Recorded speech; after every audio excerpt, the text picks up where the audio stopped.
జై శ్రీమన్నారాయణ. శ్రీమద్భగవద్గీత 10వ అధ్యాయము విభూతి విస్తరయోగము 15వ శ్లోకము. స్వయం ఏవ ఆత్మనా ఆత్మానం వేత్తత్వం పురుషోత్తమ భూతభావన భూతేశ దేవదేవ జగత్పతే. ఓం. గీతాచార్యుడు శ్రీకృష్ణ పరమాత్మ అర్జునుడితో పాటు మనందరికీ విభూతి విస్తర యోగాన్ని ఉపదేశం చేస్తూ ఉన్నాడు. ఆ క్రమంలో అర్జునుడు శ్రీకృష్ణ భగవానుడిని ఈ రకంగా ప్రార్థన చేస్తూ ఉన్నాడు.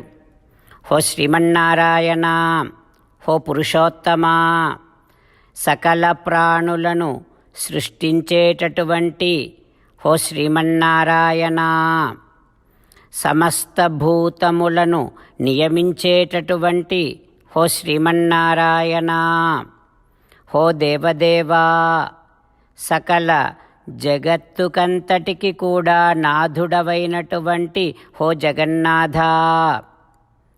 ఓ ఈ భగవంతుడా, నీ స్వరూపాన్ని నువ్వే నీకు ఉండేటటువంటి జ్ఞానము చేత తెలుసుకోగలవు, కానీ ఇతరులు ఎవ్వరూ నీ స్వరూపాన్ని తెలుసుకోలేరు కదా తండ్రి అంటూ అర్జునుడు శ్రీకృష్ణ భగవానుడిని ప్రార్థన చేస్తూ ఉన్నాడు. భగవంతుని వైభవాన్ని భగవంతుడే చెప్పగలడు అని అర్జునుడు గ్రహిస్తూ ఉన్నాడు. ఆ అర్జునుడి స్థానములో మనము ఉండి పరమాత్మను గురించి తెలుసుకోవాలంటే పరమాత్మనే చెప్పాలి అన్న విషయాన్ని అవగాహన చేసుకుంటూ సాక్షాత్తుగా ఆ భగవానుడే తనను గురించి మనందరికీ ఉపదేశము చేస్తూ ఉన్నాడు కనుక సావధానముగా భగవంతుని ప్రతి ఒక్క మాటను వినేటటువంటి ప్రయత్నము చేస్తూ, జన్మను సార్థకం చేసుకునే ప్రయత్నము చేస్తూ శ్రీమన్నారాయణుణ్ణి మాత్రమే శరణు వేడుకుంటూ అర్జునుడి మాటలను మన మాటలలో చెప్పే ప్రయత్నం చేద్దాం.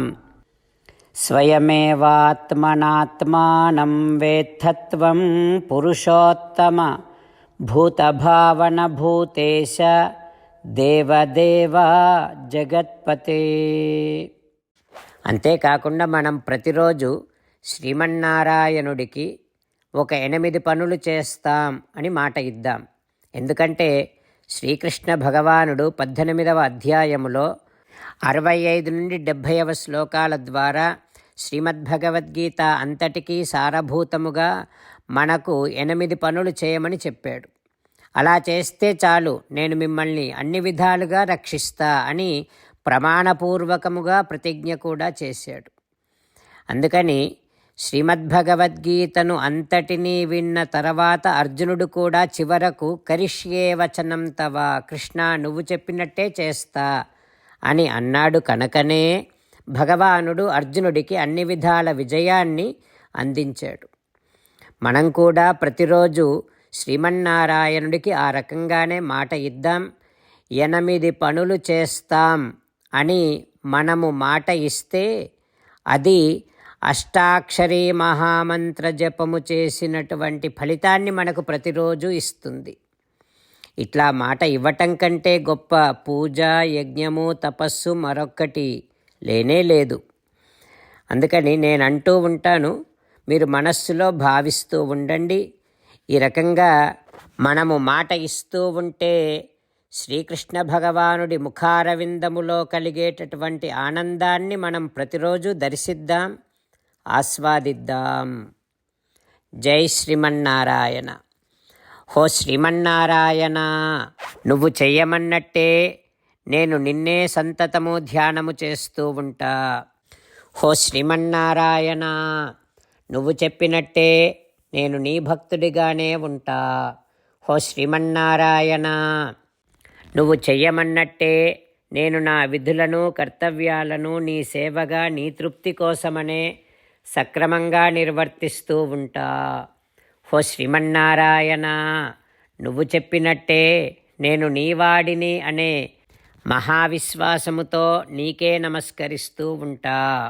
ఓ శ్రీమన్నారాయణ, మామేకం శరణం వ్రజ, నన్ను ఒక్కడిని మాత్రమే శరణు వేడుకో అని నువ్వే అన్నావు కనుక నేను నిన్ను ఒక్కడిని మాత్రమే శరణు వేడుకుంటా. ఓ శ్రీమన్నారాయణ, మా శుచః, ఇక దుఃఖించకు అని నువ్వే నాకు భరోసా ఇస్తున్నావు కనుక నేను ఇక దుఃఖించను. ఓ శ్రీమన్నారాయణ, నువ్వు చెప్పినట్టే నువ్వు నా కోసమని అనుగ్రహించినటువంటి శ్రీమద్భగవద్గీతను ప్రతిరోజు కనీసము ఒక్క శ్లోకాన్నైనా జ్ఞాపకం చేసుకుంటూ శ్రీమద్భగవద్గీతను అనుసంధానము చేస్తూ ఉంటా. ఓ శ్రీమన్నారాయణ, నువ్వు చెప్పినట్టే నువ్వందరి కోసమని చెప్పినటువంటి శ్రీమద్భగవద్గీతను తెలియని భక్తులందరికీ తెలియచేసే నా వంతు ప్రయత్నాన్ని నేను నిరంతరము కొనసాగిస్తూనే ఉంటా. ఓ శ్రీమన్నారాయణ, నేను నువ్వు చెప్పినట్టే చేస్తా, నీకు నచ్చినట్టే ప్రవర్తిస్తా, నీకోసమే పని చేస్తూ ఉంటా. కరిష్యే వచనం తవ. ఇప్పుడు శ్రీమద్భాగవతాన్ని అనుసంధానం చేసుకుందాం. శ్రీమద్భాగవత గ్రంథానికి నమస్కారం. నిగమకల్పతరోర్గలితం ఫలం సుఖముఖాదమృతద్రవ సంయుతం పిబత భాగవతం రసమాలయం ముహురహో రసికా భువి భావుకాః. శ్రీసుక యోగీంద్రుల వారికి నమస్కారం. యం ప్రవ్రజంతమనుపేతమపేతకృత్యం ద్వైపాయనో విరహకాతర ఆజుహావ పుత్రేతి తన్మయతయా తరవోభినేదుః తం సర్వభూతహృదయం మునిమానతోస్మి. నరనారాయణులకు, చతుర్ముఖ బ్రహ్మకు, సరస్వతీదేవికి, వ్యాస మహర్షుల వారికి నమస్కారం. నారాయణం నమస్కృత్య నరం చైవ నరోత్తమం దేవీం సరస్వతీం వ్యాసం తతో జయం ఉదీరయేత్. శ్రీమద్భాగవతము 6వ స్కంధములో సూతమహాముని శౌనకాది మహర్షులందరికీ ప్రవచనం చేస్తూ ఈ రకంగా చెబుతూ ఉన్నాడు. ఓ మహర్షులారా, శ్రీసుక యోగీంద్రుల వారు పరీక్షిన్నరేంద్రుడికి శ్రీమద్భాగవతాన్ని ఉపదేశం చేస్తూ ఇలా చెబుతూ ఉన్నాడు. ఓ పరీక్షిన్నరేంద్ర, నారద మహర్షి చిత్రకేతు మహారాజుకు మంత్రోపనిషత్ విద్యను ఉపదేశించాడు. ఆ తర్వాత నారద మహర్షి అంగీరసునితో కలిసి ఇక బ్రహ్మలోకానికి వెళ్ళిపోయారు. ఇక చిత్రకేతువు ధారయామాస సప్తాహం అపభక్షః, 7 రోజుల పాటు ఏకధాటిగా నారద మహర్షి ఉపదేశము చేసినటువంటి మంత్రాన్ని జపం చేశాడు చిత్రకేతు. 7 రోజుల పాటు కేవలం జలం మాత్రమే త్రాగుతూ జపం చేశాడు. అట్లా కేవలం 7 రోజుల పాటు జపించినంత మాత్రాననే ఆ చిత్రకేతువుకు విద్యాధరలోక ఆధిపత్యం లభించింది. ఆ తర్వాత మరికొద్ది రోజుల్లో ఆ మంత్రజప ప్రభావము చేత చిత్రకేతువు జగామ దేవదేవస్య శేషస్య చరణాంతికం. సంకర్షణ భగవానుని శ్రీచరణ సన్నిధికి చేరుకున్నాడు చిత్రకేతు మహారాజు. ఆ సంకర్షణ భగవానుడిని దర్శిస్తూ ఉన్నాడు. సంకర్షణ భగవానుడు ఎట్లా ఉన్నాడు? తెల్లని శరీరముతో ప్రకాశిస్తూ ఉన్నాడు. నల్లని వస్త్రాన్ని ధరించి ఉన్నాడు. కిరీటాది ఆభరణములతో సంకర్షణ భగవానుడు ప్రకాశిస్తూ ఉన్నాడు. దివ్యమైనటువంటి ముఖమండలము భగవానుడిది చాలా ప్రసన్నంగా ఉంది. సిద్ధులు ఋషులు ఆ సంకర్షణ భగవానుని చుట్టూ గుంపులు గుంపులుగా ఉన్నారు. చిత్రకేతు మహారాజు అట్లాంటి ఆ సంకర్షణ భగవానుడిని దర్శించి మనస్సు ఒక్కసారిగా చిత్రకేతువుకు చాలా స్వచ్ఛమైపోయింది ఆ దర్శన ప్రభావము చేత. ఇక వెంటనే భక్త్యా ప్రణయ అశ్రులోచన, భక్తితో నిండినటువంటి ఆనంద బాష్పాలు కళ్ళలో నుండి జాలువారుతూ ఉన్నాయి చిత్రకేతు మహారాజుకు. ఒళ్ళంతా ఒక్కసారిగా గగుర్పొడిచింది. ఆ పురాణ పురుషుడైనటువంటి సంకర్షణ భగవానునికి ఎదురుగా వెళ్ళి నమస్కరించాడు చిత్రకేతు మహారాజు. ప్రేమపూర్వకమైనటువంటి అశ్రువులతో భగవానుడి యొక్క పాదపద్మములను అభిషేకించాడు. చిత్రకేతు మహారాజు కంఠం గద్గదమైంది. నోటిలో నుండి ఒక్క మాట కూడా రావటం లేదు. భగవద్ దర్శన ఆనంద బాష్పాలు కారుతూనే ఉన్నాయి అంటూ శ్రీసుఖ యోగీంద్రుల వారు ఉపదేశం చేస్తూ ఉన్నారు. ఆ తర్వాత ఏం జరుగుతుందో రేపు తెలుసుకుందాం. ఓం శ్రీకృష్ణ పరబ్రహ్మణే నమః. ఓం అస్మద్గురుభ్యో నమః. ముకుందమాల.